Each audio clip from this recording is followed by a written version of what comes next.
भारत की चकाचौंध भरी सड़कों, मंदिरों और मस्जिदों के बीच एक ऐसी जगह भी है जहां न तो शव जलाए जाते हैं न ही दफनाए जाते हैं। यह है टावर ऑफ साइलेंस, एक ऐसी जगह जहां मौत की चुप्पी बोलती है और हवा में तैरता है एक अनकहा राज। पारसी समाज भारत में एक शांत, अनुशासित और बेहद प्राचीन समुदाय। इनका धर्म है ज़ोरोएस्ट्रियनिज्म, जिसकी शुरुआत ईरान, प्राचीन फारस में हुई थी। लेकिन जब अरब आक्रमण हुआ तो ये लोग भागकर भारत आए और यहां आकर उन्होंने अपनी परंपराओं को बचाया। जहां हिंदू मृत शरीर को अग्नि को समर्पित करते हैं और मुस्लिम उसे मिट्टी में सुपुर्द करते हैं, पारसी समाज की विधि है न जलाना न दफनाना।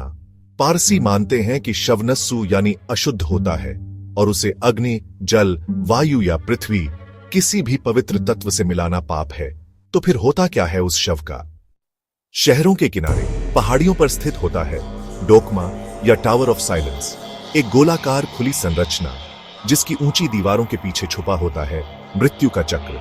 यहां शव को विशेष धार्मिक कर्मचारी नस्सलार्स लेकर आते हैं। शरीर को 3 हिस्सों में रखा जाता है, पुरुष, महिला और बच्चे। और फिर शुरू होता है प्रकृति द्वारा शव का निपटारा। टावर में शव रखने के बाद वहां आते हैं गिद्ध वल्चर्स। ये गिद्ध कुछ ही घंटों में शरीर को खत्म कर देते हैं। हड्डियां धूप और समय के साथ प्राकृतिक रूप से नष्ट हो जाती हैं। कोई प्रदूषण नहीं, कोई राख नहीं, सिर्फ प्रकृति का चक्र।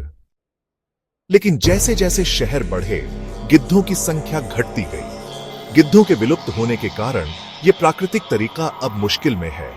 अब कुछ टावर्स में सोलर डिहाइड्रेशन सिस्टम का इस्तेमाल होता है, जिससे शव धीरे धीरे सूख कर नष्ट होता है, बिना अग्नि या मिट्टी के स्पर्श के। कई लोग इसे रहस्य मानते हैं तो कई इसे विज्ञान से भी ज्यादा गहरा सिस्टम, एक ऐसा सिस्टम जो हजारों साल से प्रकृति की पवित्रता को बनाए हुए है। कभी आपने सोचा है कि जब हम मरते हैं तो हमारा शरीर किसका होता है? हमारा, समाज का या प्रकृति का? टावर ऑफ साइलेंस एक परंपरा है जो इस सवाल का जवाब हजारों सालों से देता आ रहा है। प्रकृति हमें जन्म देती है और अंत में हम उसी में विलीन होते हैं। ठीक, अगर यह कहानी आपको सोचने पर मजबूर कर गई हो तो वीडियो को लाइक करें, कमेंट में बताएं क्या आपने इससे पहले कभी टावर ऑफ साइलेंस के बारे में सुना था? और ऐसे ही रहस्यमयी वीडियो के लिए सब्सक्राइब करें एक्स्ट्रॉर्डिनरी 001 को।